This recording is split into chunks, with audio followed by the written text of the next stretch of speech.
శివధనస్సు విరిచిందెవరు? చెప్పరా, శివధనస్సు విరిచిందెవరు? Sir I don't know sir. Sir నాకు తెలియదు సార్. నేను ఎరవలేదు సార్. అమ్మమ్మ చుట్టూ సార్. నేను ఎరవలేదు సార్. నువ్వు విరవలేదా? వాడు అలాంటి వాడు కాదు సార్, చాలా మంచోడు, ఇన్నోసెంట్ బాయ్. హెడ్ మాస్టర్,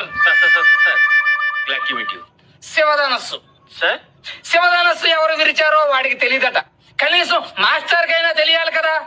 శివధనస్సు వీళ్ళు విరిచారా? Sir I don't know sir. నేను ఎరవలేదు సార్. ఒట్టు సార్. నేను ఎరవలేదు సార్. ఈ క్లాస్ వాళ్ళు అలాంటి ఏదో పని చేయరు sir. First rank students 6th class వాళ్ళు అయి ఉంటారు. స్కూల్ మూసేయండి. సార్ ఇంత చిన్న విషయానికి అంత పెద్ద పనిష్మెంట్ ఏంటి సార్? చిన్న విషయమా ఇది? చిన్న విషయమా? శివధనస్సు విరిచింది ఎవరంటేనే చెప్పలేదు. ఓకే సార్, చెప్పలేదు. అయితే శివధనుసు విరిచేయడం స్కూల్ మూయాల్సినంత నేరమా? అవసరమైతే శివధనుసు ఖరీదంతా చెప్పండి, కట్టేస్తాను.